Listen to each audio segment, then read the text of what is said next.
Mr. Mayor, we have all members present with the exception of Councillor Schreider. And whenever you're ready, you may begin. Okay, thank you, Linda. Good evening, everyone. I'd like to call to order this committee of the whole meeting of the Council of the Town of Saugeen Shores. Welcome all committee members and welcome everyone who's watching us on the live stream this evening. We're happy that you're with us. The second item on the agenda is disclosure of pecuniary interest. I'll ask any member if you have one of those you'd like to declare at this time. Seeing none, of course, you can do that anytime if you need to.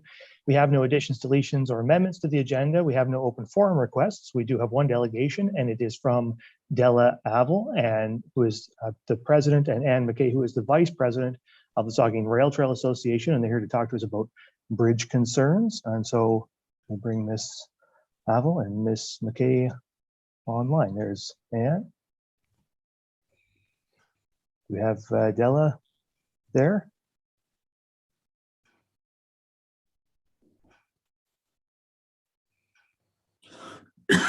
I don't see Della. Do we know if she's there with us, Linda? Oh, there is. There he is. Sorry. Okay. All right. So we have both Della and Anne here, and the floor is yours. Thank you, Mr. Mayor. I think that Della's going to go ahead and start our presentation, and then I'm just going to jump in if I need to. Okay, go right ahead, Della.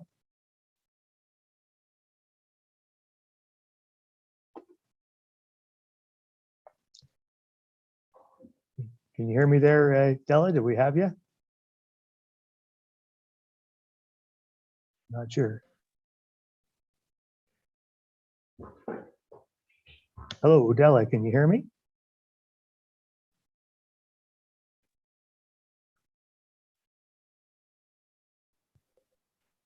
I'm not sure if Della can hear us there, Anne. I don't know if can you get us started, or Della, can you hear us, or do you want me to go ahead? Can you give us an indication if you can hear?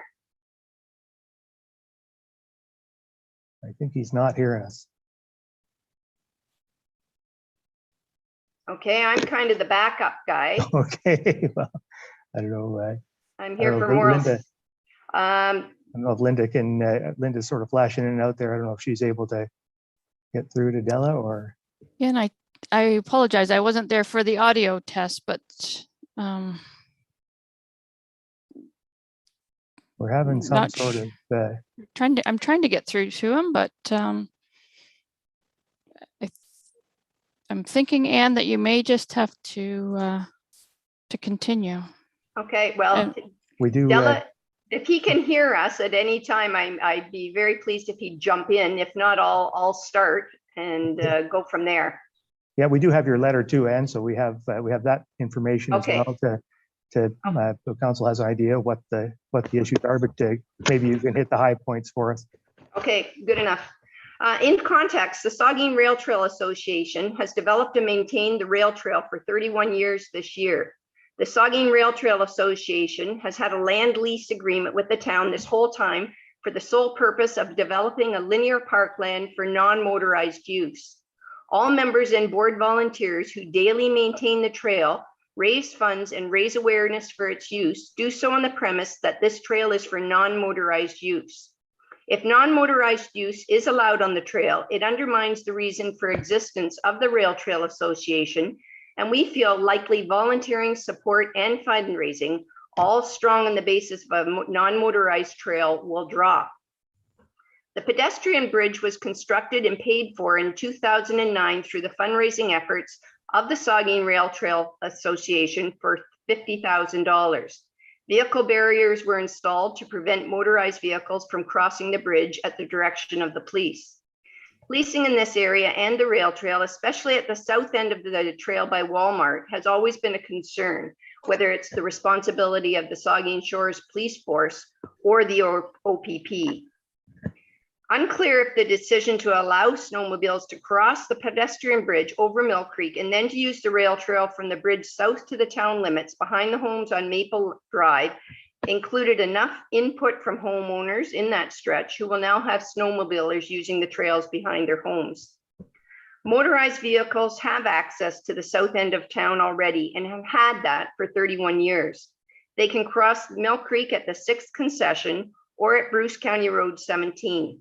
The Saugeen Rail Trail system should not be included, even on a temporary basis, as a motorized vehicle route. Concerning safety, the Mill Creek Bridge. The Mill Creek Bridge is a modified train trestle bridge which was designed and built for pedestrian traffic. In our opinion, the railing and the width of the structure are not conducive to motorized traffic and would require an engineering review. The bridge is narrow, and in the winter it would be packed with snow, making it even more narrow, especially when both pedestrians and snowmobiles converge on it. It is very likely to have a bad accident. Imagine a mother, a young child pet halfway across in a snowfall or blowing snow, and a snowmobile speeding to the bridge only to see them at the last minute. We strongly oppose allowing snowmobiles to use the bridge without any hard physical barriers in place to physically separate the machines from pedestrians, skiers, and cyclists. The staff report to council on September 13th meeting indicated that concern for safety by having snowmobiles adjacent to a roadway and a bridge crossing appears to be the basis for now having snowmobiles on a bridge with pedestrians and adjacent to pedestrian walkways. The message appears to be the safety of snowmobiles is relatively more important, more important than the safety of pedestrians. The staff report indicates that all user groups agreed to this. The Saugeen Rail Trail Association, which maintains the rail trail on behalf of its users, has consistently, as a board, opposed motorized vehicles using the trail and crossing Mill Creek Bridge. Clear evidence over the last few seasons shows that where snowmobile trails converge with the rail trail or run adjacent, it has resulted in snowmobilers using the rail trail. If a dual use continues, this will continue to happen. The process has us concerned. One Saugeen Rail Trail Association member attended a town organized meeting mainly from information only and clearly indicated that concerns over safety were constantly raised. No formal minutes were sent to Saugeen Rail Trail Association or a motion of support was never asked for. At a site meeting by a Saugeen Rail Trail Association director, he was told that it was already a done deal. He did say that he was personally against motorized vehicles using the bridge and was sure that the board would also. The Saugeen Rail Trail board minutes on August 10th reflect that in brackets, trying to find a compromise with the snowmobile club, said the trail was not suited for motorized vehicles and we had liability issues. Council passed the agreement with the snowmobile club on September 13th, saying that all user groups agreed with this routing. Saugeen Rail Trail did not agree. Frank Burrows came to our meeting on September 16th, 3 days after it was passed by council. Our September 16th minutes reflect that there was concern over Mill Creek Bridge where two paths converge. We were concerned with noise through the residential areas and that we will need to meet to get a clearer picture of the proposed trail. However, at this time, it appears it to have been already a done deal. The decision was made by council on September 13th, and we were informed on September 16th. At our AGM on October 19th, the main issue discussed was the proposed use of the motorized vehicles on the trail by both directors and our members reacting negatively. Frank Burrows has suggested a site meeting, but that was after the September 16th meeting. The path forward. If the agreement with the snowmobile club has already been signed, if not, we would like the chance to provide comments on it, and a copy included in the report from the September 13th meeting raised some questions. Details of the Snowmobile Association's obligations regarding insurance, safety, creation of hard barriers were all unclear. We would like to understand what specifics are and will be in place. Any mitigation that depends on the vigilance or goodwill of people is not good enough. If they breach the conditions in there, then the bridge will be closed to motorized use. On a site visit to the area, especially at the bridge, for both parties to satisfy themselves about the practicality of how safety would be assured. We need clarity on the insurance protection. Our insurance does not cover motorized use. Will this be modified with an unexpected increase in rates? Who will be responsible for this increase? Will the town ensure that it has adequate coverage for liability for accidents from the dual use? And we need more specifics on insurance protection than the draft agreement provides. At a minimum, we request that snowmobile access to town be limited to the several other avenues that already exist, and the Mill Creek Bridge not be opened up for their use. Additional consultation, including site visits to other parts of the trail where motorized use intersects with pedestrian use, should be made to clarify how safety will be addressed. In summary, the Saugeen Rail Trail Association is both disappointed and dumbfounded by the town's handling of this issue. Just in the last 21 years alone, the joint trail project from the Mill Creek Bridge to Louis Street to the 6th concession was completed after 3 years of public consultation, user group negotiations, and $160,000 fundraised by the Saugeen Rail Trail. For the past 20 years and up to this year, when motorized users have lobbied the town for access, it has been turned down as we have presented our position and presented obvious safety issues yet again. Police services have not been involved this time, but in the past have requested that vehicle barriers are present on the trail. Our contributions as a volunteer organization increased during COVID times to allow year-round usage of our trail and to develop more trails through fundraising. At this time, many of our volunteers are considering stepping down after this latest disrespectful negotiation. We ask that you as a town council consider holding off on this decision and not rush to a decision without the proper consultation. So I made that presentation on Della's behalf as president, and I know a number of our rail trail directors and members are watching the presentation tonight. So thank you. Thanks, and can you hear me now? Yeah, Now we can hear you, Della. Now that it's done. My audio picked up when you were in full flight, so I decided to let you just proceed and finish. And thanks for presenting the detail. Hello, everyone. I apologize. I didn't get a chance to introduce myself. I'm Delavle. I've met some of you. I'm hoping to meet the rest of you.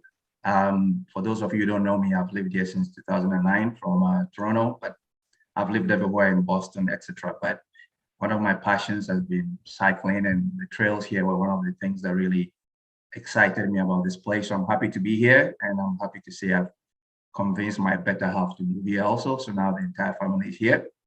I joined this rail trail recently, and I'm the newly elected president. So a lot of the background I don't have, but at a very high level, what I would like to say is, the bottom line is, I don't know how many folks have been, there are two issues, the trail in general and the actual bridge. And I don't know how many folks have been on the bridge, but I cycle over that frequently. And if you stand on that bridge, it is virtually impossible to have a snowmobile and a person on it. That's just the fact.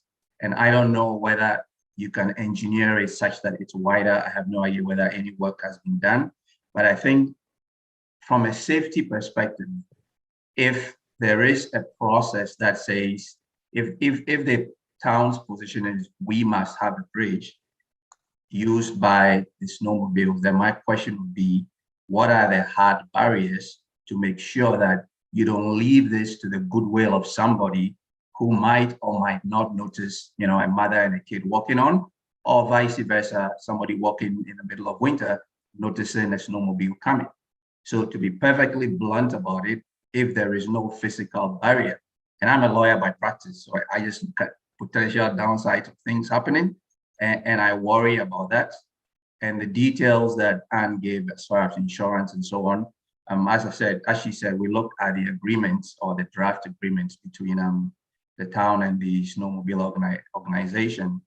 I think it would be helpful for all of us, the rail trail, the town, the Snowmobile Association, to make sure that we have advice, to make sure that the insurance adequately covers this. Because when an agreement simply says you will get insurance, that's well and good, but it's better to say you will get such and such insurance to cover such and such an event from this particular place. I think at the end of the day, what will be really helpful, and I do sense, I've been here for 12 years, some of these folks have been here maybe longer than I've been alive, but in any event, They are very dedicated to this. They work on the trails every day. One of the things I agreed to, do with them was continue raising funds on the premise that, these trails are one of the attractions to Bruce County. And frankly, I know the town is trying also to build itself up as a cycling destination. And that part of the trail, including the bridge, is part of that process. And so I would strongly caution that if the decision isn't final, given what we've raised, we have further discussions, including potentially on-site visits where we can sort of say, here where hard barriers are going to be to satisfy everyone, or find other avenues for snowmobilers to access the parts of town they want to. So I don't want to reiterate everything that Anne has said, but I just wanted to give you my context for this. I just know that typically these decisions are best made by discussion and compromise, and everybody wants to be able to say, look, I was part of a great decision. So this is not meant to say, this is not meant to be an aggressive position, but this is really meant to convey very, very strong feelings people have and concerns about safety on the trail and specifically on the bridge. So I will end there and happy to answer any further questions, but thanks for letting us speak to you. And again, I wish my technology had picked up earlier, but in any event, thanks very much. That's all right, Del. We're glad we got the chance to hear from you, and thank you to Anne as well. And I guess we'll turn it over to members of council for any questions or comments. Don't see any. Oh, we got a couple there now. The Vice Deputy Mayor and then Councillor Grace. Yeah, thank you, Mr. Mayor, and Anne, thank you, and Del, thank you also for being with us this evening, and to the Saugeen Rail Trail Association members listening. Thank you for your presentation. I did attend one on-site meeting with the Snowmobile Club and a representative from the Saugeen Rail Trail Association staff, Bruce County, back in the summertime. Wasn't really the official member on there negotiating that whole thing, but I was, as a member of council, I wanted to listen in. I know I did speak with Councillor Schreider, who's on a short-term leave right now. She sent me some information about what she knew about discussions with members of the Saugeen Rail Trail Association. I think you attended a session, Mr. Mayor, one or two, I'm not sure, whether it was on site or Zoom meeting. So I'm a little confused. I guess I thought there was a series of meetings. I only attended the one, plus the council meeting on September 13th, which I participated in. So I'm a little confused by this, I guess. I think there's been some concerns raised about safety and insurance and policing, and I heard a comment from Ann, about sharing, a parallel trail system. The way I understood the mapping was that when they come over the bridge, they're to keep them off of the Saugeen Rail Trail, that we're sending the snowmobiles through Lamont Sports Park is the mapping I saw. Save and except about, I think, I've got the map in front of me right here tonight, but save and except, I think 50 meters near the concession 6 entranceway, where the users of the trail would meet with snowmobiles with stop signs and so on and so forth. And if that's not clear, I think there are some concerns here that obviously SRT have. By the way, I wanted to thank you, Del and Ann, and all the board members from the Saugeen Rail Trail Association for the extraordinary amount of work you do for trails in Saugeen Shores. It's a long, long history and a partnership with council and the community. And literally tens of thousands of volunteer hours go into maintaining those trails. And we certainly don't want to, no one wants to jeopardize that. I heard about withdrawing services if this happens. And I sure hope that, I sure hope it doesn't come to that. That would be a shame. Long history.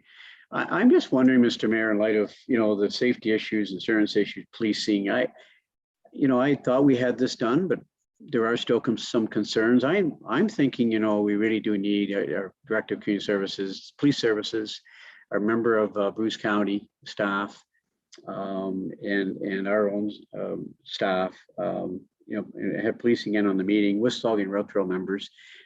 obviously, I think there maybe needs to be another sit down. There's enough questions here that Saugeen Rail Trails Association is still not 100% clear about. I thought I was clear with the series of meetings. I think there were 3 of them, maybe 4, on site and Zoom meetings. But what did I miss, I guess, is the question. And so what I'm thinking should happen here, Mr. Mayor, if I can make a suggestion, is that Community Services Department, Steve Hardy, Frank Burrows, our Parks Manager, Police Services, Bruce County, sit down one more time then and check off these boxes to see what needs to be further clarified. So that'd be my recommendation this evening. Sure. Did you have a comment, Ann? Yeah, I just wanted to be clear for Mr. Myatt that it was the process that bothered us, Mike. We actually had our first town deputation to the board as a whole 3 days after this agreement was passed. So yes, an individual member attended one meeting and another individual member just by chance happened to go to another meeting. There was no contact with the board looking for board approval, nothing other than one of our members attending a meeting and on his own personal time. It wasn't at the board direction, and the rest of the board knew nothing about it. So I think just in follow-up to what the Vice Deputy Mayor suggested, it would be a good idea. I see the Acting Director of Community Services is on the line there, and maybe he can let us know if having a meeting is something that the department is available to do. I'm sure they are. I think it would also be a good idea for the department to give us its sort of the background on how we got to where we did get. I was at a meeting, a different one than the Vice Deputy Mayor, with that also had a representative from the rail trail who was invited there. And I know there were other meetings that the then director attended with user groups. So, I mean, I think it would be a good idea to get a recap of how we got to the decision and the place we did, and also to have this meeting that the Vice Deputy Mayor is suggesting, because I think we do want to take these concerns being expressed by the rail trail seriously, and we want to answer those questions and make sure there aren't outstanding concerns. I don't know, can you, the Acting Director, suggest whether that's a reasonable approach from your perspective? Yes, thank you, Mr. Mayor. Definitely, I think that's a logical approach. I did have conversations with the Parks Manager today regarding this, and a bit of background, trying to get a little bit of history for myself. And I think that's probably the most recommended approach at this point, is to get the groups together once again and say, okay, where are we now? What things do we need to identify? What items need to be addressed, and come back with a plan going forward that hopefully all parties can agree to. So we'd be happy to do that. Yeah, I think that's good. Councillor Grace, I know you had a comment you wanted to make next. Thank you, Mr. Mayor, and thanks, Ann and Della.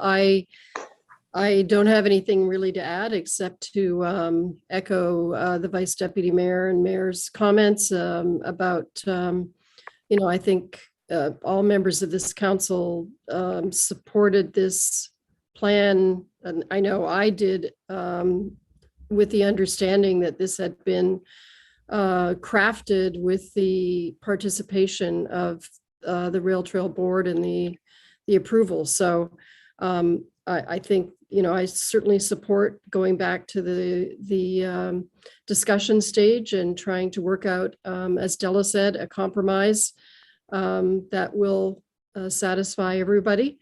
And I again also want to thank all members of the Rail Trail Board and all volunteers for the extraordinary amount of work that they put into keeping this precious resource in our town. Yeah, Councillor Myatt. I'll get Councillor Myatt first. We can take one more comment from you at the end then. Thank you, Mr. Mayor. And first off, I'm not a member of the Snowmobile Club, and I'm also not a member of the Saugeen Rail Trail Association. But I am an active user of the rail trails, mostly in the outward areas, in the country areas. We walk our dogs regularly in the wintertime on the rail trails because it's groomed and easier to walk on than an ungroomed trail. And certainly, I'm glad to hear that the Saugeen Rail Trail Association has made a strong safety case to here tonight, because that, in fact, was the catalyst for bringing this together, was my recollection last winter. And it started because of the Cold Bridge being closed by engineering. It was deemed unsafe, so the Cold Bridge was closed to all traffic, including pedestrian, snowmobile, and vehicular traffic. And that was the main route across the Mill Creek that they'd been using for a number of years. The snowmobile club had been using for a number of years. So they were having to revert back to crossing the busy highway bridge on Concession 6. And that is the road that I live on. I travel that road on a daily, if not numerous times on a daily basis. And so do heavy trucks. All the sprung garbage trucks from Owen Sound come barreling down that road too. And there was a number of close calls with snowmobilers trying to navigate across a busy highway bridge, often in the opposite direction of traffic because of the way the trail is on the north side. And so the safety of the snowmobiler users was of grave concern. And it's not an imaginary concern. This is not a thought of concern. This was a real concern. There were cars and trucks and snowmobiles on a 2-lane bridge, and it was only a matter of time. And that would have put the municipality at a grave liability if there was ever an accident. And an accident would be no doubt a grave matter of life and limb, because you've got vehicles doing 80 kilometers an hour and snowmobiles colliding. It wouldn't be good. So, safety of the, as they put it, the mother and child walking across the bridge is very paramount, and so is the safety of the snowmobile users. So I hope that when this discussion takes place again, that is kept in mind. It's for the safety of all users. And my experience also walking on the rail trails and the snowmobile trails in the wintertime is, for the odd time you come across a snowmobiler or a group of snowmobilers, and they are the most courteous people. They see you from a long way off. They slow right down to practically a walking pace, go by you, they wave, they often stop to say hello. I've never, ever felt bodily injury was near to me from a snowmobile while on the snowmobile trail. And they can't sneak up on you. Snowmobiles, modern snowmobiles aren't as loud as they used to be, but you can hear them coming. And they have headlights on, you can see them coming. And so I've never had the instance where I've been taken upon by a snowmobiler surprised and not been able to get my dogs under control, or myself or my wife under control or off to the side. And I've never once felt that the danger that maybe is being portrayed here from snowmobilers, driving at breakneck speeds. That's just not the case. My experience has been exactly the opposite. And we heard about bicycles. Well, this is for the winter. This is for snowmobiles. If there's snowmobiles using that trail, there aren't going to be bicycles using the trail. That's just a matter of fact. This is a winter thing. There was no talk of putting the ATVs on that trail, even though it was the ATV club that funded the upgrades and the engineering of that bridge so many years ago. So I think we need to keep all the perspectives in check, and I hope that those that get together to look at this thing realize that this was a deal crafted in good faith, and it was passed by council some weeks ago, and I hope that we can all honor our positions on that, including the former president of the Saugeen Rail Trail Association. Thank you. So I do want to move on from this. I see there's a few folks who want to speak. And what I'm going to do, if it's okay with everybody, I'm going to give Councillor Carr a moment to make a quick comment, and I'm going to turn it back to Della and to Anne to just conclude. Okay, so Councillor Carr. Thank you, Mr. Mayor, and through you. Just a quick comment on that.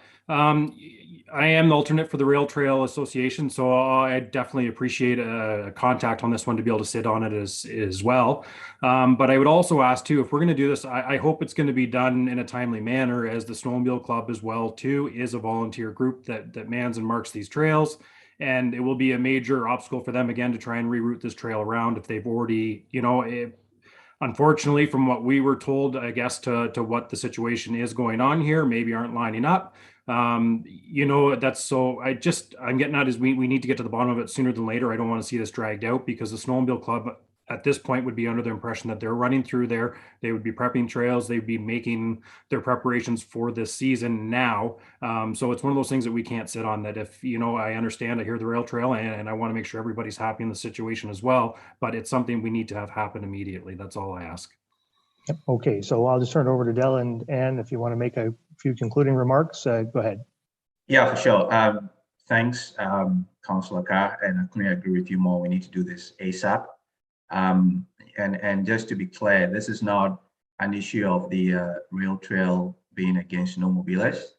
I have seen friendly snowmobilers. The issue is that I assume that, and I know that there are probably snowmobilers who use the trail who are not part of the Southampton organization. The second part is that it might be clear along all the trails that you might see a snowmobiler coming from afar. But one of the reasons why we ask for a site visit is that when you are literally on that bridge, you got to remember two things. It's about 30 feet above the water.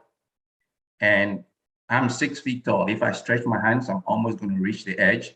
It's going to be packed with snow in winter. That area is canopied. And unfortunately, if you see people walking, even in the winter or the summer, lots of people have headphones on, is trying to get a break. And lastly, bicycles use the place in winter. I cycle this winter. Port Elgin has a lot of fat bikes. I have cycled all the trails here. So it is an all-season use trail for non-motorized vehicles. And so at the end of the day, I just want to, let me put it this way. If there are, in the immediate term, other ways for the snowmobilers to access town, then I suggest there's no reason to rush to say you gotta use this bridge. It's different if we're talking about a town that is cut off from the rest of the county and there is only one way of entry. So let's do this ASAP if we can, absolutely. But I think that at the end of the day, it is really a question of potential risk of two vehicles, being a snowmobile and a truck on a road versus a snowmobile and flesh. And in this latter case, the flesh always loses.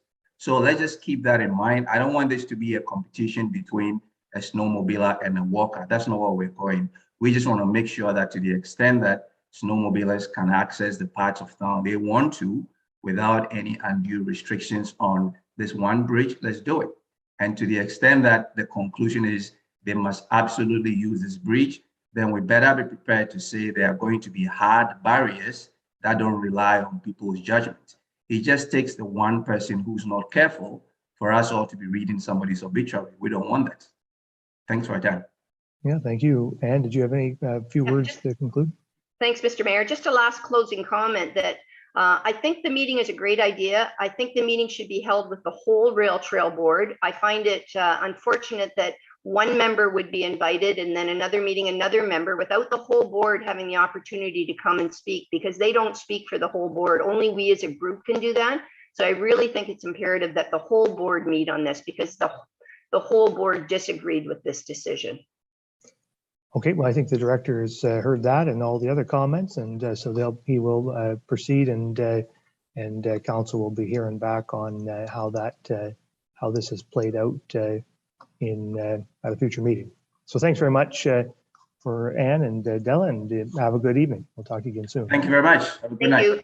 So then that moves us off of our delegations and on to item 7, reports of municipal officers and committees. And the first one is a staff report, the subdivision agreement with for Summerside, Phase 7, Stage 2, the Director of Infrastructure and Development.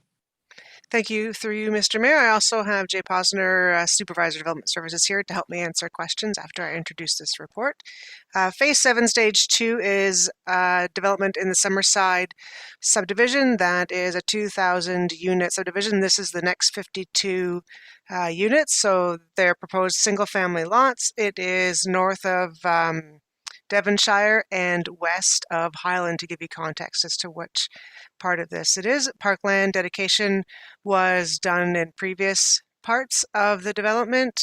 It is adjacent to the significant archaeological lands as well that have also been worked through with Saugeen First Nations and the the work that Caravan Mile and Mayor Charbonneau did. As well, the affordable housing or alternative housing measures, we're looking at doing that with this developer through the multi-res blocks in future subdivisions.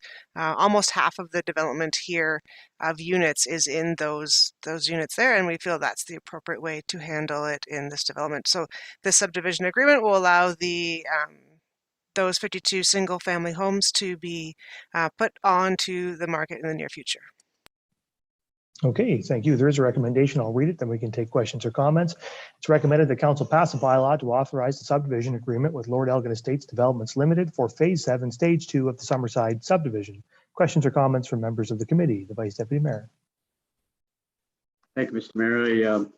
Whenever I see, plans of subdivision without affordable, attainable housing for all, it is, I have to admit, it is disappointing. But I did some research on this piece of land, and I took a look at some of the past developments that the owner of the land has had developed via developers.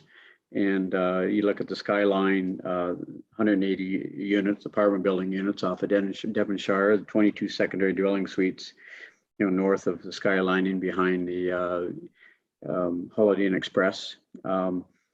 And I took and Amanda mentioned about, Summerside, the draft approved for that whole area is 1,500 units.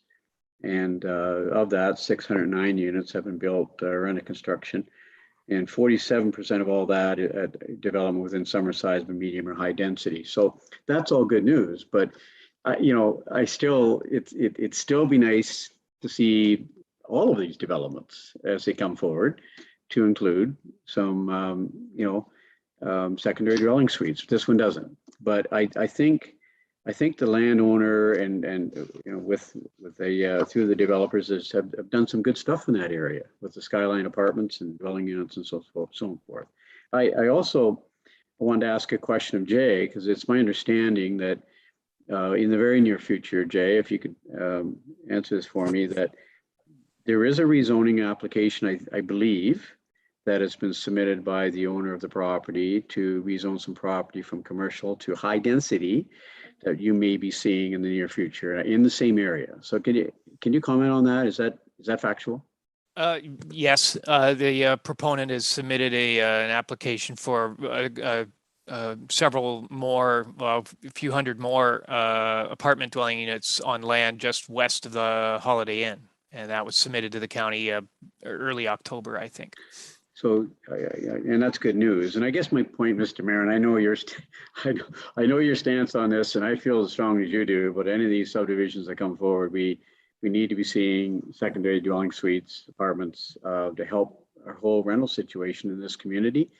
I think in this situation, there has been a lot going on with the developer of those lands and the contractors, builders, and I think there's more on the way. I think there's a rezoning application for parcel of the land from commercial to high density. So I'm not overly happy, but I think that they've done some really good work, and I think there's more coming. And I think for this one, I'm sad. I know what we did with Southampton Landing. We sent it back, and I got 10 more secondary dwelling suites out of it. But I think this one here, I do support these 52 units without secondary dwelling suites. I guess every subdivision, I'm just questioning if it is for every subdivision. I know you're going to make some comments, probably, Mr. Mayor, what I just said, but thanks for clarifying that, Jay and Amanda.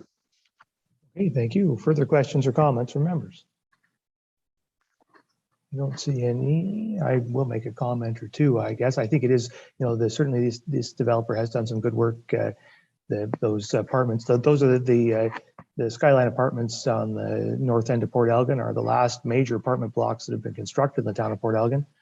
We haven't had one since. I haven't seen an application for one since, which is concerning. I mean, we need to have more. The real win for attainable housing, at least, is rental. We need more rental units, and secondary suites play a role in that. But a bigger win is apartment blocks. I think that, the Statebridge Hotel gives you a little bit of short-term rental space, but isn't really permanent rental housing for anybody but maybe contractors who are here for a short period of time. So I don't think that really gets you there. What interests me is the application to redesignate and these additional apartment dwellings you talk about, Jay. And I guess the question that I would like to have answered before, and I'm content to let this pass through to council in a couple, but what I'd like to hear 2 weeks from now is when, because, you know, big apartment blocks sometime in the future at some undiscernible date, while we continue to approve great big tracts of single family homes, doesn't do anybody very much good. You know, if the developers are going to hold up an apartment complex sometime in the future as a reason why council should support this block of single family homes, then we need to know when, and it has to be soon. So, so that's the question I have, Jay. I don't know if you can put that to the developer for us, but I would sure appreciate an answer before this comes back to council. Like I say, I'll vote for this tonight and reserve judgment for a couple weeks to see, because I don't want to hold it up unreasonably. If we're going to see some apartment dwellings in the next year or so, then you know, I feel pretty good about that. But if we're talking 5 years from now, I feel less good. So that's where I'm at. Are there any further questions or comments before I call the vote? Seeing none. You've heard the recommendation, so all in favor? That's carried. Okay, so that moves us on to the next infrastructure and development report, which is a staff report, pre-servicing agreement, Blue Water subdivision phase 5, stages 3 and 5, and the director. And thank you once again, and through you, Mr. Mayor. Barry's Construction is looking to prepare for their next phase of development on the south end of Port Elgin, north of Bruce Road 25 and behind the Super 8 motel there. This pre-servicing agreement will enable that developer to install the infrastructure within those streets. They have engineering approval on the drawings. They just aren't through the registration phase. This also allows them to have the lower level of securities, keeping cash flow in their pockets, and goes to the idea of the reducing red tape and streamlining approvals. At the same time, the securities that we are collecting are sufficient to protect the town's interests. Okay, there's a recommendation. I'll read it. We can take questions after that. It's recommended that council pass a bylaw to authorize a pre-servicing agreement for the Blue Water subdivision, phase 5, stages 3A and 5. Questions or comments from members of the committee? Vice Deputy Mayor. Thank you, Mr. Mayor. And I'm just going to keep going with the housing theme. And I know this is a servicing agreement, Amanda. It's not site plan and plan of subdivision final. But I'm just asking Mr. Mayor through you to staff, Jay and Amanda, you know, to reach out to Barry's Construction.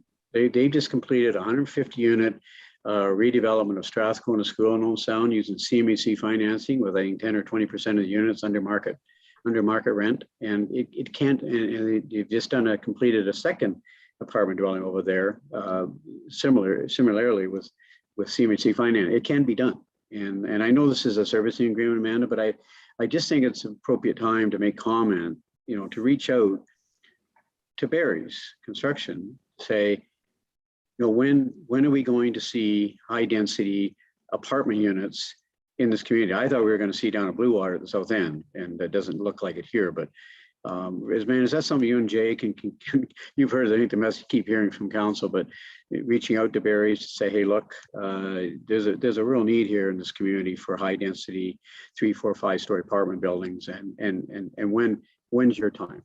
So could we ask Mr. Mayor of staff to do that? Yeah, sure. I don't know if you have some comments, Amanda.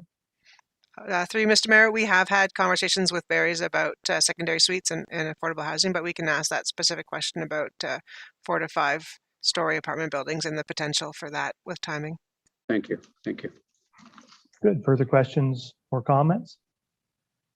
I don't see anything. I think that's where the track the Vice Deputy Mayor's on is right there. We're only at pre-servicing here, and so certainly we're a ways from making final decisions on this, but it's just like every one of these developments, they're going to have to address affordable housing. It's in the report, and everybody, staff and developers know council's expectation on that front, so they better come ready. You've heard the recommendation. All in favor? That's carried. That moves us on to the next one, which is our winter operations plan and director. Thank you, and through you, Mr. Mayor. Every year, this plan is updated for the coming winter season. Last year, the changes included adaptations for the COVID-19 virus and outbreaks and staffing resources for that situation. Those remained in this year's version, but the one change we're proposing is to update the plan every 5 years instead of every winter.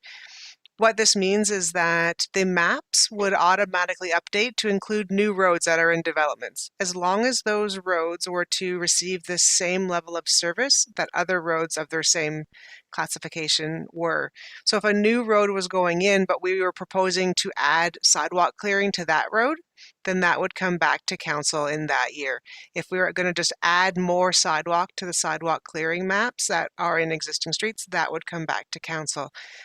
We're just hoping that this is more streamlined, less reports that need to come forward through just standard operating procedures. Okay, thank you. I'll read the recommendation, then we can take questions. It's recommended that council approves the 2021 to 2026 winter operations plan. Questions or comments? I don't see, the deputy mayor. Thank you, Mr. Mayor. I know there's a request coming in from other council staff, councilors about the snow removal, sidewalk removal in Southampton. One I would really like to see is the east side of the Grenville Estates. You've got everybody on that side of the condo complex has to get across to Gray Street to get to the post office. Trust me, the snow plow, the sidewalk clear goes up and down the road 20 times a day. It can catch that. So I'd like to see that added in.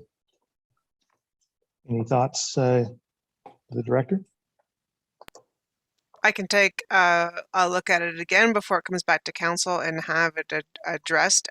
Grenville is a dead end street, so it would be an up and turnaround potential. It's about 5 to 8 condos in that area, but like I said, I'll look at it and come back as to if the map is updated before it comes back to council. Supplemental. Thank you, Amanda. The plow does come down Grenville as it's coming back to load up with sand and salt. One of the other things I'd like to see is a bigger trailer on the back of those the sidewalk clears, because it doesn't take long for it to run out of sand and salt. They're back and forth and back and forth, but they do come up and down Grenville Street all the time. Okay, well, the director is going to look at it, so we'll hear back in a couple of weeks. Councillor Smith. Thank you, and through you, Mr. Mayor. We've had several requests over the last few years for there's a 2-block east on the east end of Mill Street that remains uncleared. It's showing in your map as not cleared. If you could, for the benefit of those listening, or perhaps take that back as you are with Grenville as well, to look at those 2 blocks, or for the benefit of those listening, just explain the process for adding extensions to sidewalk clearing. Sure. Thank you, and through you, Mr. Mayor. We did bring a report to council last year about what it would cost to do all sidewalks in the municipality. So that is still something that council can consider when we're discussing that. But in the meantime, the process is someone will call and make a service request for sidewalk clearing. That piece, we look at if it can be added onto an existing route. So sometimes it doesn't make much difference in the daily routes. That situation is passed for many of our areas. So the Mill Street example, because of the dead ends, the turnaround, it's not able to do that within that 8-hour period of a route. So once we get a total of 10 kilometers of new sidewalk within an area of a route, then we will come back to council and ask for an additional operator and machine to do that. 10 kilometers is about what one operator can do in a shift for sidewalk clearing. Does that answer your question enough? Yes, thank you. Thank you. Very good. Further questions or comments? Seeing none, you've heard the recommendation, so all in favor? That's carried. Okay, that moves us then on to item 4, a staff report on pre-budget approval, Bruce Road 25 outlet, and the director. Thank you, and through you, Mr. Mayor. The existing outlet is proposed to have a retaining wall that would protect the embankment at the outlet, as well as direct water to the north and out to the beach to Lake Huron. This recommendation is coming ahead of the budget request. It was in a previous budget, but with the funding to be from a grant, the fund that we had flagged this project does not qualify for, so wasn't able to fulfill that piece. We're looking at coming forward pre-budget so that I could put out a design build call for tender so that the retaining wall company can put that together and have it constructed in the spring prior to the opening of the John Kyles Parkette. Before that happens, there will be a site meeting with the outlet committee down on the beach to see how the system has fared thus far this year, and if it's deemed necessary to make any changes prior to the tender drawings. As well, an SVCA permit will be required before the construction is required because it's within that regulated area.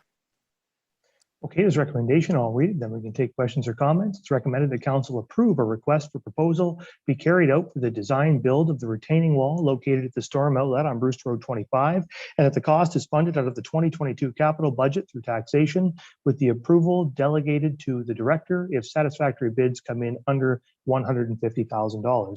Questions or comments from members of the committee? Vice Deputy Mayor. Thank you, Mr. Mayor. And Amanda, thank you for your presentation. I certainly support this. I know it was in last year's budget, didn't quite make because of the grants and so on and so forth, but it's something obviously has to be done. And Martin, Councillor Carr has worked hard with this committee and Dave to make sure that plans move along to see that the end of pipe design construction gets done on time. As you mentioned, the John Kyles Parkette official opening ribbon cutting ceremony is next July, and by the way, Mr. Mayor, that committee started out to raise $15,000, $20,000, and they're approaching almost $50,000, and it's going to be a beautiful parkette. And I think they're just, I think they'll be happy to hear that if this council, approves this evening for pre-budget approval, they'd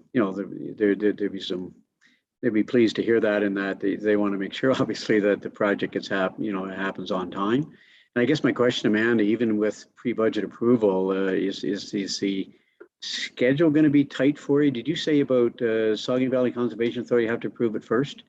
Did you say that? Did I hear you say that? Through Mr. Mayor, that is correct. We will need a Saugeen Valley permit to do this work. We already have the coastal report done when we had done the original head wall.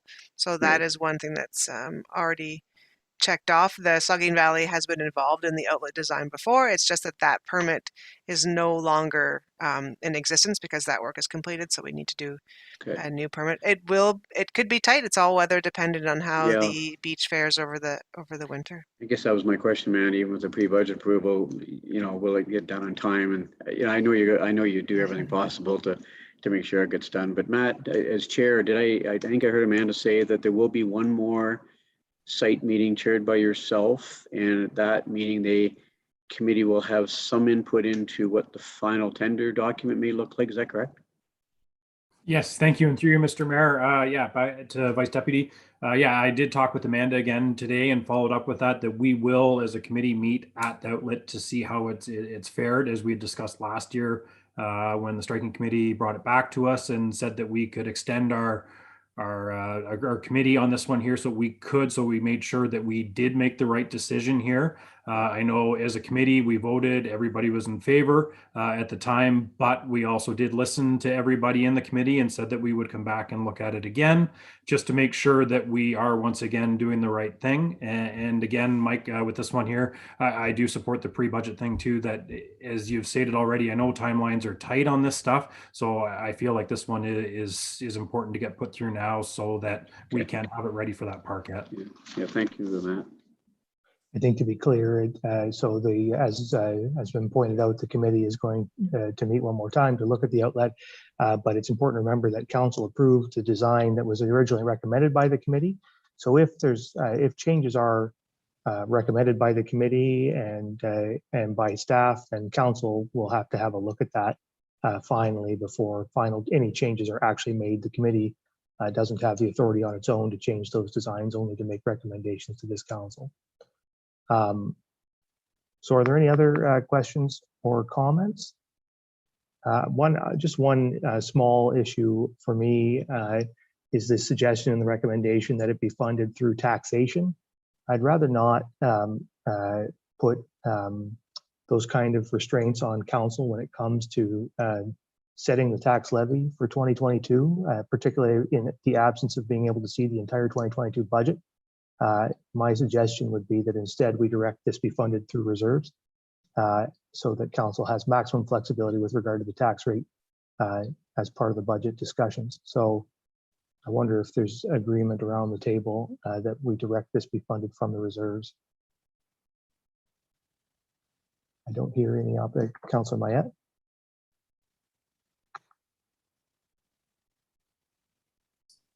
Are you suggesting that we make an amendment to the recommendation?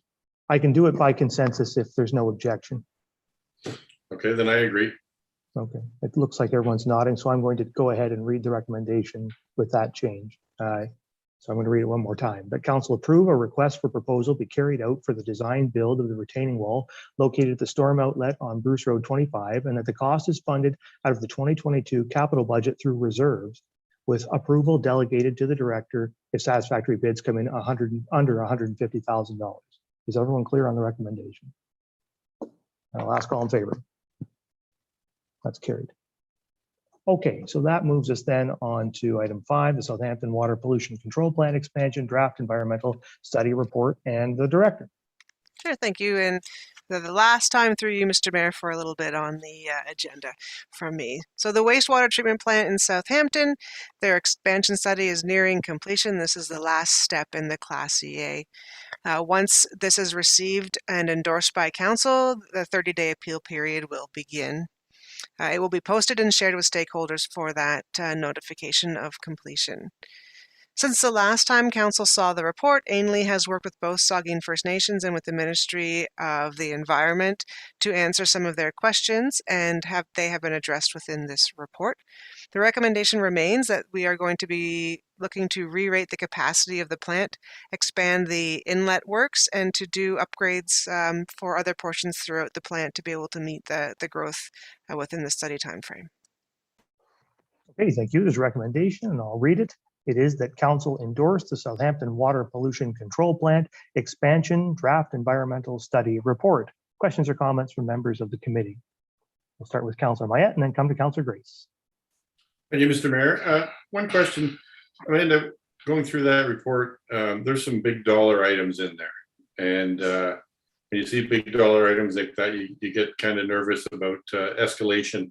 Are those prices based on 2021 dollars? And if, because I know the plan extrapolates the repairs out into 1, 2, 3, and 5 year increments. So are they priced in today's dollars, or do they have an inflationary factor built into that? Through you, Mr. Mayor, I'm not sure, honestly. I will double check with that, but I do know that those numbers are what are in the wastewater financial plan. So the two pieces talk to each other, knowing that that money is required for that, and the user fees have been set to recover that cost. But I will come back to you with that question. All right, thank you. Councillor Grace. Thank you, Mr. Mayor, and thank you, Amanda. I wanted to make a couple of comments about the section of the report that talks about the measures that are being taken with regard to protecting the environment. And I also have one question for you on that as well. Just for the benefit of the public who are listening in, I think it's important to note that that the report specifies that there are a number of measures that are recommended that we take during the expansion process. For example, to keep the expansion footprint as small as possible, so the minimum amount of natural habitat that would be affected would be as small as possible. To maintain a 30-meter minimum buffer between plant and wetlands and hazard lands. To use exclusion fencing around the construction area to prevent wildlife nesting. And to perform construction activities outside of breeding, migrating seasons for sensitive or at-risk species. There are a number of measures like that outlined in the report. Here's my question. One of the reasons for the upgrades that's specified in the report is that the plant's peak capacity already registers above peak flows during wet weather events. And so I wondered if, because this is kind of technical, how do the design changes that are proposed accommodate for the anticipated effects of climate change and even more extreme wet weather events that may occur? If you could just give us a couple of examples of that, I'd appreciate it. Thanks. Through Mr. Mayor, I will have to go back to the technical team and ask for those examples on how they will be mitigated based on climate change. I do know that the peak flow was going to be mitigated through an equalization chamber at the beginning, so that you would take the peak off the flow and allow the plant to handle that, but I'm not sure specifically for what they're looking at for future climate change. Looks like we have a Can couple I of questions. add something? Sure, yeah, Sorry. I just was going to know, we have a couple of questions, one from Councilor Mayette, one now from Councilor Grace, that the directors need some backup. So I think we can get some additional information presented to us on these things when this comes back to regular council in a couple of weeks. And so we can get a bit of a report with the answers to these questions, just to be clear. Councilor Grace. No, that's fine. Thank you very much, Mr. Mayor. Okay. Any further questions or comments? Seeing none, you've heard the recommendation. So all in favor? That is carried. Okay, so thank you to the Director of Infrastructure and Development. That moves us on to 7.6, communications for action. We have one item there from the Bruce Condo Corporation, piece of correspondence requesting the request for grandfathering exemption for Bruce Condominium Corporation number 6. And so you have the letter there, and we'll look for direction from the committee, the Vice Deputy Mayor. Mr. Mayor, thank you. And I'd go by that site, and I looked at what Amanda's comments earlier, and I wrote in the letter about you know, the waste collection areas and potentially setting up an area for waste collection, so on and so forth. I think this is a 30-year-old agreement, Mr. Mayor and members of council, and I just think that we need to honor this as a grandfathering situation where we continue on with the service for garbage disposal and blue box. I think the letter's well documented, it's well thought out. Residents down there have met and decided to come to this council to ask for our support to continue on with the service. And I think it's a service that, again, 30 years in the making, former Southampton days, and I think it needs to be grandfathered. So I don't know how I handle this. I like to, you know, put a motion on the floor, how it works, but I would be prepared to move something like that if there was a seconder to continue on with this service. So I think if you wanted to have a resolution, you could be something along the lines of the council direct staff to grandfather garbage and recycling collection at Bruce Condominium Corporation number 6, 383 McNabb Street, Southampton. Yep. Is there, so that's moved by the Vice Deputy Mayor, seconded by Councilor Grace. Is there further comments? We'll get the Deputy Mayor and then we'll get Councilor Smith. Thank you, Mr. Mayor. I believe there are 2 other locations that have been affected by this as well. Saugeen Acres is one. I think they should all still be grandfathered. We've been doing it for years, so I'd like to see, you know, staff look at that and come back to us later, but not just Bruce Condominium Corporation, but any of the ones that have been affected, that have been told they'll be looking at having to find other arrangements. I think we should be keeping them on. We had a report that our garbage collection is cost neutral. It's not costing us, so I don't think we should be changing any of those. So I saw the director pop on, so maybe I'll just go to her before I go to Councilor Smith. The director, you have some comments? Through you, Mr. Mayor, there were 2 existing properties that had it collected. Saugeen Acres on Concession 6 is one, and Nantucket Village with this request is the second. So council could direct, if it wanted to, that both of those developments continue. So I mean, we could, if that's a reasonable amendment for Myatt and Grace, Absolutely. then we can give that direction. So that is on the floor now, that both of those developments have their be grandfathered, their garbage and recycling collection continue. Councillor Smith.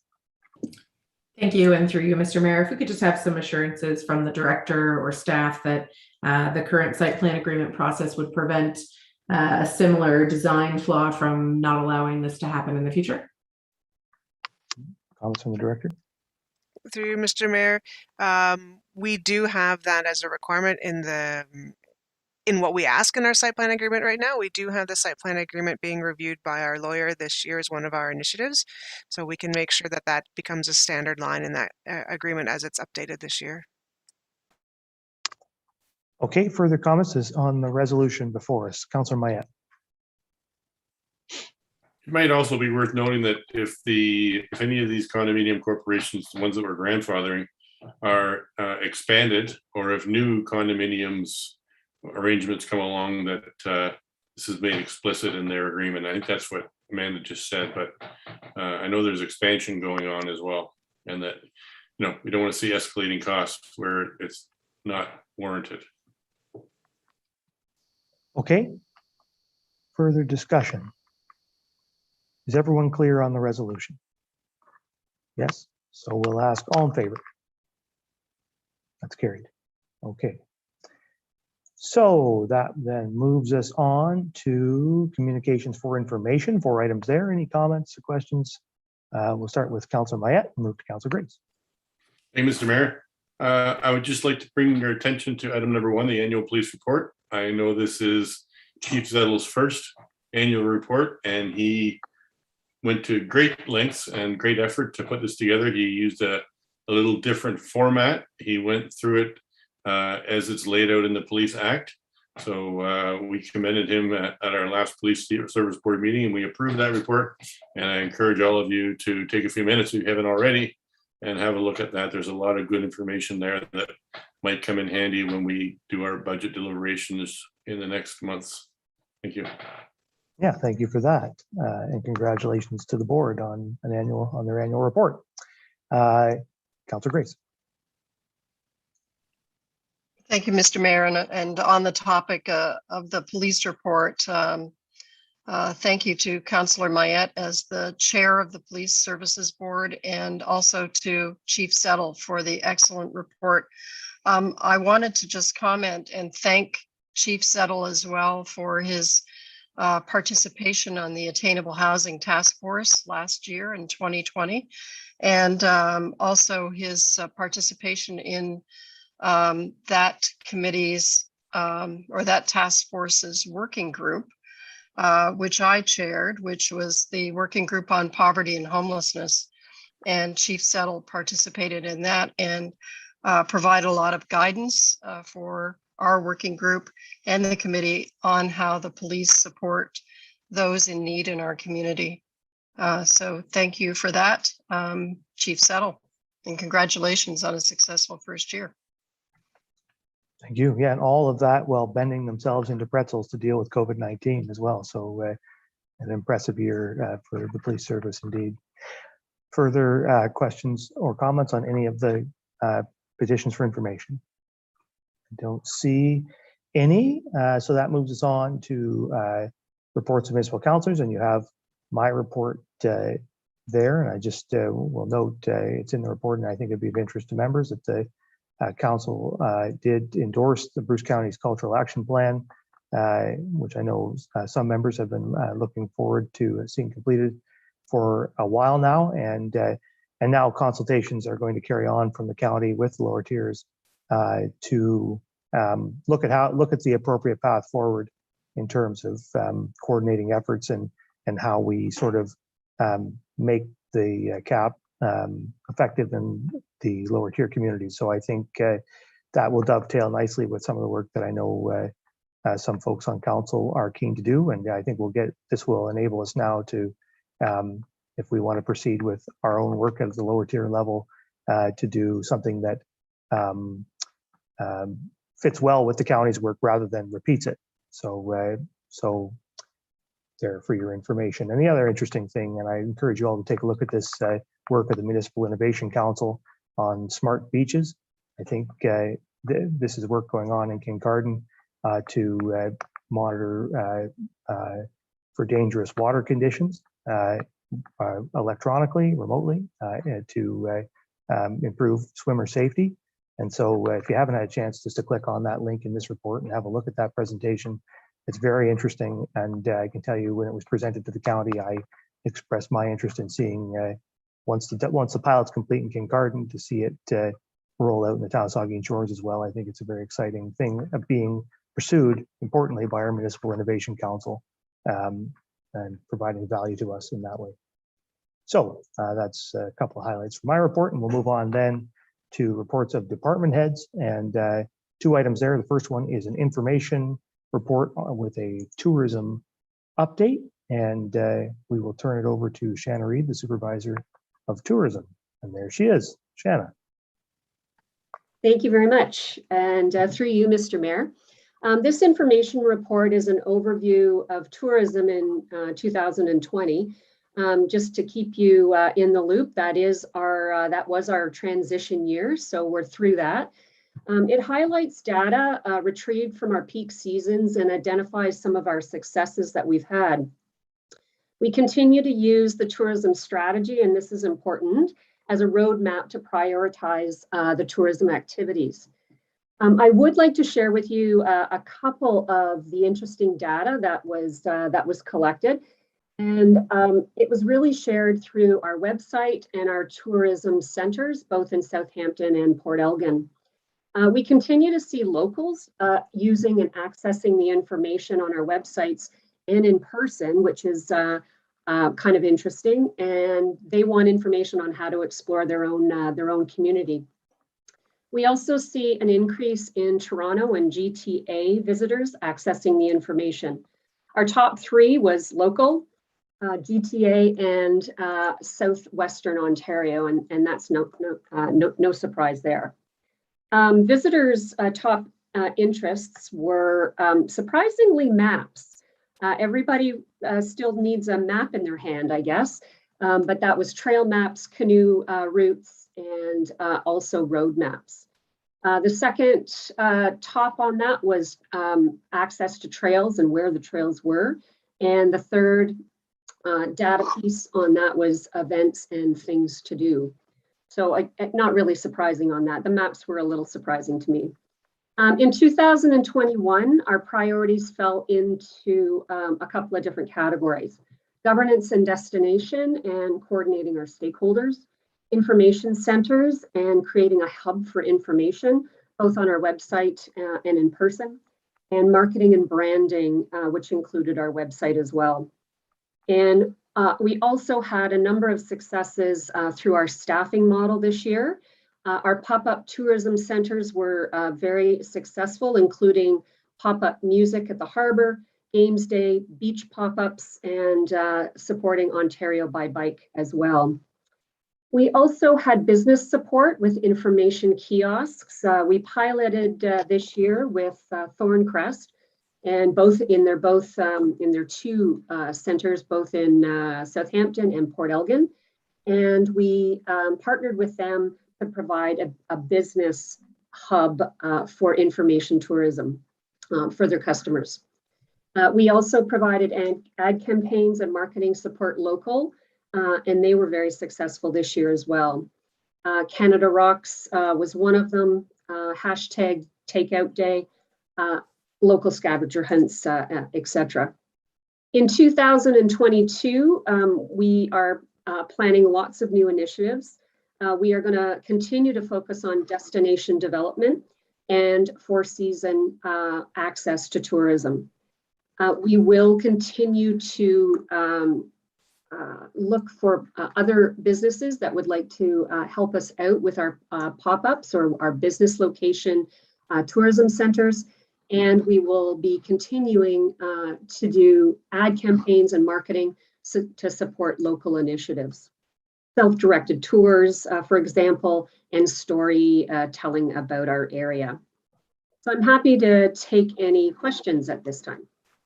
Thank you, Shannon. Any questions or comments from members of the committee? The Vice Deputy Mayor. Yep, thank you, Mr. Mayor, and thank you, Shanna, for your presentation and your ongoing good work. And I just look at the 2022 looking forward, Shanna. I'm just wondering if one item you could could consider moving forward, and that's sports tourism. And I know several members of council have talked about this, and certainly a life I've lived for a lot of decades in sports tourism. But we just invested pretty significantly in Lamont Sports Park, and I've already heard from local ball groups saying, well, what about a 36 team, 48 team, 72 team tournament?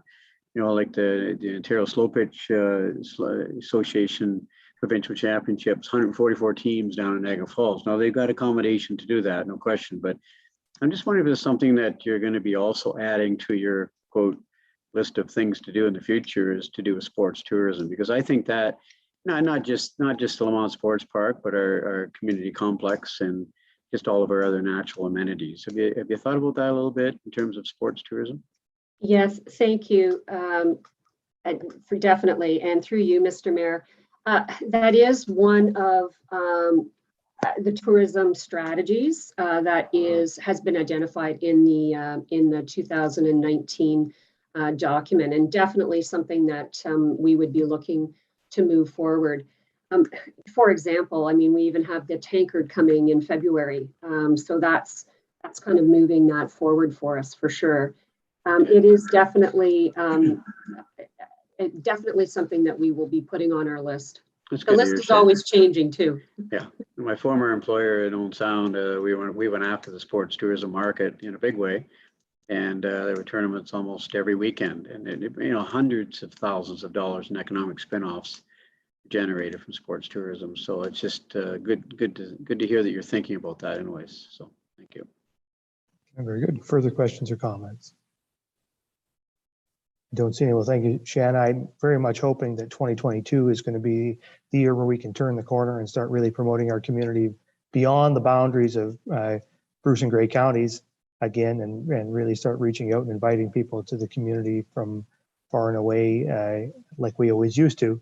I mean, we have to wait until the pandemic is well and truly behind us. But I think hopefully this is the year. I think there's every indication it will be, and so I'm looking forward to seeing what your staff and you can do once the veil has been lifted on the pandemic and we can really hit the ground. I know it's been sort of, we made this transition at a time right when the world sort of shut down, and so some of the promise that we all saw and that we know exists, we haven't been able to live up to and haven't been able to really stretch our wings and do the things we want to do. So I'm excited to see the work you're going to do in 2022. I think we have a lot of great stuff, and you have a great plan. So I look forward to seeing you execute it. So thanks, Shannon. Thank you. All right. So that moves us then on finally to an information report on the Kubota sidewalk clearing trial. And that's brought to us by the Director of Infrastructure and Development. So the Director. Thank you. And through you, this is just a quick update report. We were asked when we brought forward the cost request for clearing all sidewalks to take a look at using different equipment through the winter. Hey, Amanda, just flip your thing down so you can hear you better. I apologize. I had a drink of water since the last time I spoke. So, this is just a quick report back. The first stage was looking at the cost to plow all sidewalks, and then council had requested that we look at using different equipment through the last winter season, and this is just the observations from the equipment that we used and then our surrounding municipalities as well. Okay, thank you. Questions or comments from members on this information item? Councillor Mayat. Yes, Mr. Mayor, thank you, and I appreciate the fact that the town and Amanda and your group have gone ahead and done this experiment. Obviously, there's mixed reviews on how it went, and some of the neighboring municipalities who, in fact, use compact tractors, if you like, for their stuff, for their snow sidewalk plowing, have some of them say it's working good for them. Some of them say it's they'd rather have a trackless. Obviously, the trackless is just by the virtue of the fact that they're $180,000 compared to $40,000 for the tractor and blower. They're going to do a different kind of job, but it just makes me cringe when we see a request coming for $180,000 for another trackless, when I think about what kind of equipment you can buy for that kind of money. And so I appreciate that this has been done, and I hope that we don't toss it aside. I hope we get a front mounted blower. Like the experiment we did was with a rear mounted blower, and as a person who drives a tractor with a rear mounted blower, I wouldn't want to do it all day either. And I do it for half an hour and my neck gets sore. So it's not the ideal way to do it. Get it out front and ergonomically with a heated cab. And I guess when we get past to the point of the trigger point of 10 kilometers of additional roads, we'll have this discussion again. I think council can always discuss this as part of a budget process as well. I think it sounds like we may indeed have that opportunity as part of the 2022 budget. So is there any other questions or comments on this one? Seeing none, thank you, Amanda. That brings us to the end of the Committee of the Whole agenda. We'll do a quick round of announcements by members. The Deputy Mayor. Thank you, Mr. Mayor. Just a reminder to everybody that this weekend is Halloween. With the pandemic the way it's been, everybody's eager to get out. So please keep your eyes open for all the little trick-or-treaters as they dart from house to house and across the roads. Safety is foremost, and hope the kids have a good weekend. Thank you. The Vice Deputy Mayor. Thank you, Mr. Mayor. I just wanted to pass this on to Council, mainly Councilor Grace, her Environmental Committee, but I did participate in a 2-hour workshop last week on climate change and the impacts on water. And Cheryl, Councilor Grace, you may want the Climate Action Team. You probably already met with them from Georgian Bluffs. This was an excellent session talking about the impacts with climate change on our water. And they talked about the Army Corps of Engineers last October were 13 inches below last year's lake level for Lake Huron as compared to 2020 to 2021. They talked about the new modeling too. Cheryl, you might want to reach out to these people. There was a climate scientist there. There was geoscientists. There was some expert people on the panel.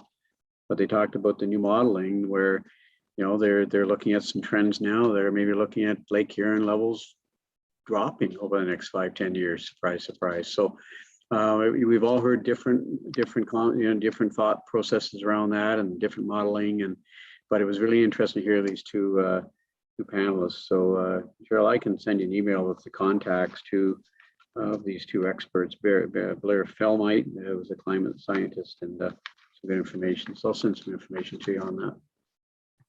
Very good. Councilor Smith. Thank you. I have 2 brief items this evening. The first is just hearkening back to the police report earlier.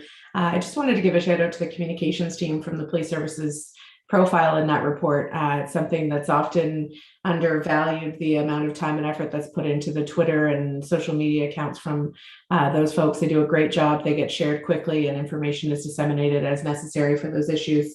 And then also I just wanted to recognize Bruce Power recently announced upgrades that would see an output of 6,500 megawatts from 6,300 that it's currently producing.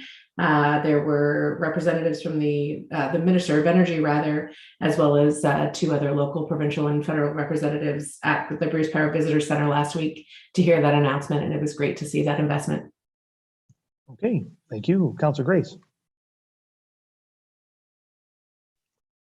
Thank you, Mr. Mayor. Just a report on our environmental committee. We will be coming to council in November with an interim report on what we're doing, but our committee is working hard. We're working on recommendations. We're working with the Wilfrid Laurier University professor and his students. So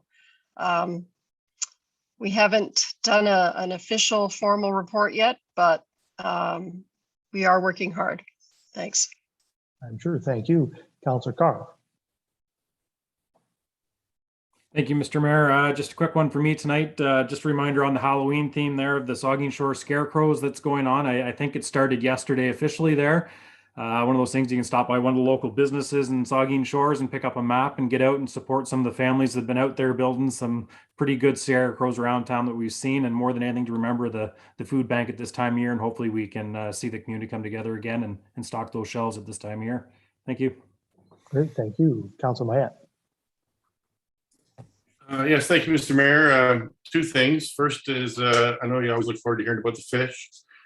We were successful in putting our quota of 110,000 salmon eggs into the Port Elgin hatchery 2 weeks ago, just before I left. We did it miraculously in 3 trips to the Middle Dam in Owen Sound, and we stripped some 36 fish to get that quota in 3 days. It was quite a bit of work.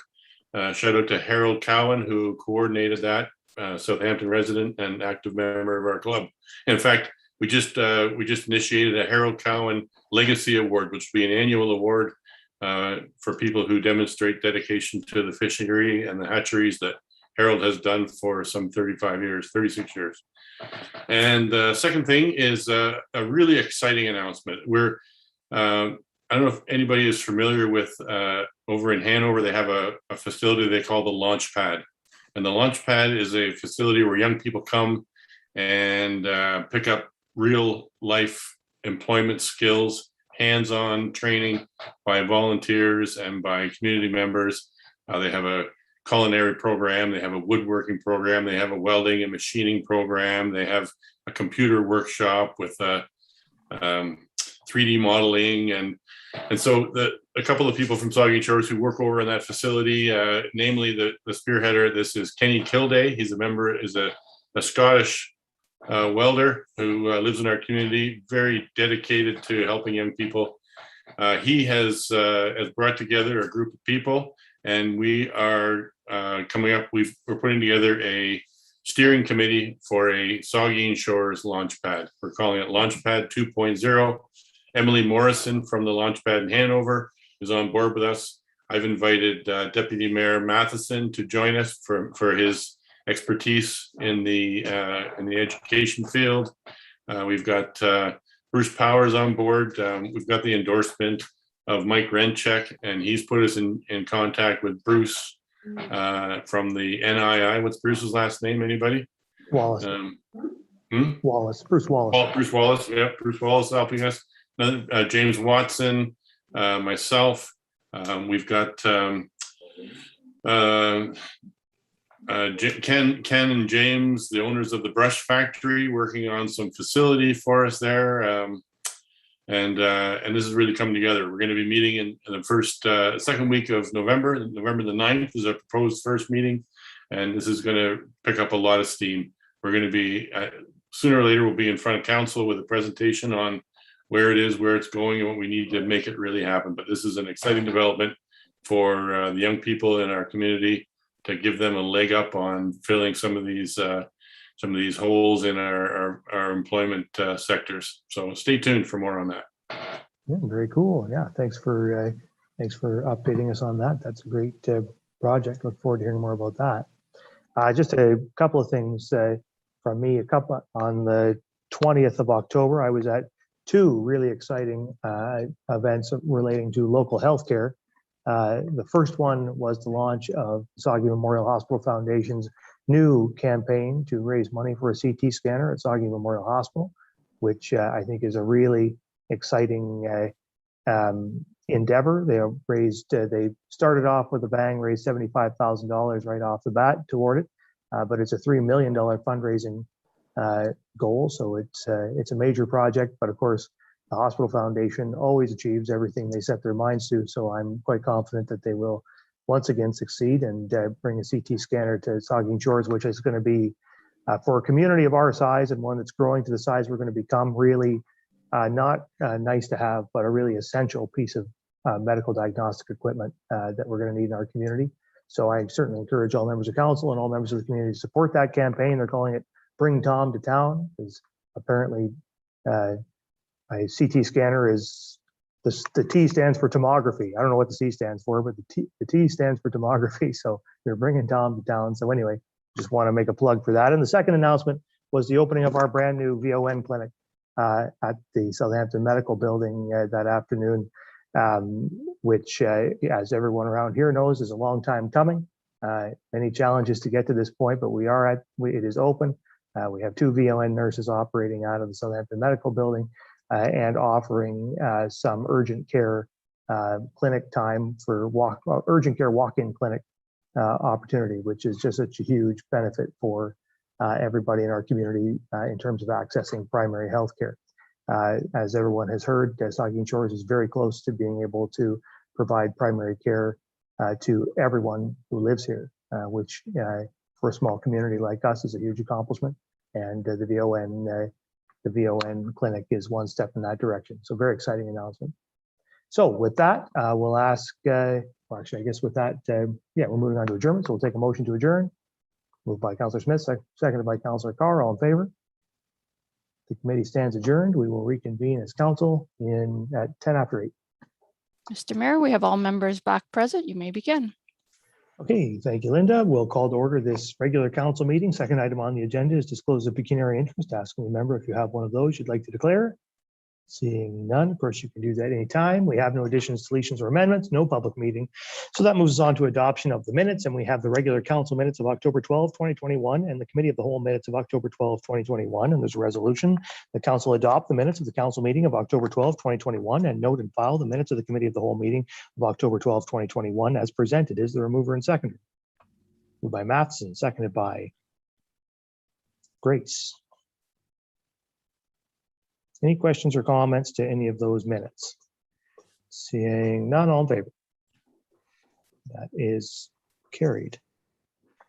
That moves us then on to reports of the committee of the whole, and we have the first one, which is a general government report regarding Market Street salary review, regarding market salary review, audit services, and information technology policy. And the resolution is that council adopt the general government report dated October 12, 2021, recommending that council approve the recommendations by Gallagher Benefit Services Canada Group Incorporated, and that staff be directed to implement the new 2021 non-union salary grid effective November 8, 2021, and that council appoint BDO Canada LLP as external auditors for the 2021 to 23 fiscal years, and authorize staff to enter into an agreement for audit services for the town and Bruce area solid waste recycling, and that council approve the information technology acceptable use policy. Is there a mover and seconder? Moved by the Vice Deputy Mayor, seconded by Councillor Smith. Any questions or comments? Seeing none, all in favor? That is carried. That moves us to the second report, which is a committee of the whole report on the Ontario government underfunding of eye care. And there's a resolution that council of the town of Saugeen Shores support OHIP supported eye care, and further the municipality encourages the Ontario Association of Optometrists and the province of Ontario to resolve the payment of exam dispute in a way that is fair to both taxpayers and eye care professionals, and further this issue be resolved as quickly as possible. I wonder, before I call for a mover and seconder, should we forward this resolution to the province of Ontario and to the Ontario Association of Optometrists? So I wonder, so I'm just going to add to the resolution and that this resolution be forwarded to the province of Ontario and to the Ontario Association of Optometrists. Okay, is there a mover and seconder for the resolution? Moved by Carr, seconded by Smith. Any questions or comments? Councillor Mayette. Thank you, Mr. Mayor. Should we also send it to other municipalities? If council sees fit, you can. We quite often see that from other municipalities. They share these resolutions of a nature that affects everybody in the province. So it would be worthwhile sharing with the other municipalities in Ontario. So through AMO? Through AMO would be a good way of doing it. Yeah. So we could forward it to the Ontario, to the Association of Municipalities of Ontario as well. Is that all right with the with Councillors Carr and Smith? Yeah. All right. So that the resolution will be forwarded to the province of Ontario, the Association of Optometrists, and AMO. Okay, any further questions or comments? Seeing none, all in favor? That's carried. Okay, that moves us then on to reports of municipal officers and committees, and there's a staff report on a skid steer award. There's a resolution that council approved the purchase of the Kubota SVL75 from Roberts Farm Equipment Sales Incorporated for $96,250 plus applicable HST, and that the purchase be funded from the development charges reserve. Is there a mover and seconder? Moved by Vice Deputy Mayor, seconded by Councillor Grace. Any questions or comments? Seeing none, all in favor? That is carried. All right, so that moves us then on, we have no motions or notices of motions. So we're on then to bylaws, and I have 4 bylaws. Does anyone wish to have any of those bylaws drawn out for individual consideration? Seeing none, I will read the resolution. It's resolved that the following bylaws are hereby read a first, second, and third time and finally passed and sealed this 25th day of October 2021. 1/77/2021 being a bylaw to amend zoning bylaw number 75, 2006, being the comprehensive zoning bylaw for the town of Saugeen Shores by Westdale Development Corporation for lands described as 1110 Godrich Street, geographic town of Port Elgin, town of Saugeen Shores. 2/78/2021 being a bylaw to amend zoning bylaw number 75, 2006, being the comprehensive zoning bylaw for the town of Saugeen Shores for lands described as concession 7 part lots 10, 11, and 12, geographic township of Saugeen, town of Saugeen Shores. 3/79/2021 being a bylaw to authorize an agreement with Owen Sound Highway Maintenance Limited for the maintenance of Highway 21 connecting link. And 4/80/2021 being a bylaw to establish 0.3 meter reserves as part of public highways. Is there a mover and seconder? Moved by the deputy mayor, seconded by Councillor Carr. Any questions or comments? Seeing none, all in favor? That's carried. All right, then that moves us on to close to public, and I have a resolution that council moving to close to public session to discuss matters in accordance with bylaw 63, 2015, section 3.8.2B regarding personal matters about an identifiable individual, including municipal or local board employees, and section 3.8.2D, labor relations or employee negotiations, to discuss the following. Now, the first item has been dealt with by council in our special meeting, and it is no longer going to be discussed, so we're scratching that one out. So we are meeting on 3 items this evening. The first is the municipal service delivery review, recommendation report, and consultants report. The second is the IUOE market survey review and wage grid. And the third is the IUOE collective agreement. Is there a mover and seconder? Councillor Smith and Councillor Carr. All in favor? That is carried. So we're going to leave this link and go to the closed meeting link. Mayor, we have all members returned to the meeting. You may begin. Linda, then we will reconvene in open session, and I will report that council did not discuss the CAO market analysis. That was not discussed at this closed session. We gave direction to staff on the municipal service delivery review. We gave direction to staff on the IUOE market survey review, and we gave direction to staff on the IUOE collective agreement. And with that, I have a resolution that bylaw 81/2021, being a bylaw to confirm the proceedings of the council of the town of Saugeen Shores, is hereby read a first, second, and third time and finally passed and sealed this 25th day of October 2021. Is there a mover and seconder? Moved by Smith, second by Matheson. All in favor? That's carried. And then that takes us on to adjournment. And I have a resolution that this regular council meeting of October 25th, 2021 hereby adjourns at 8:50 p.m. Is there a mover and seconder? Moved by Smith, second by Carr. All in favor? Council stands adjourned.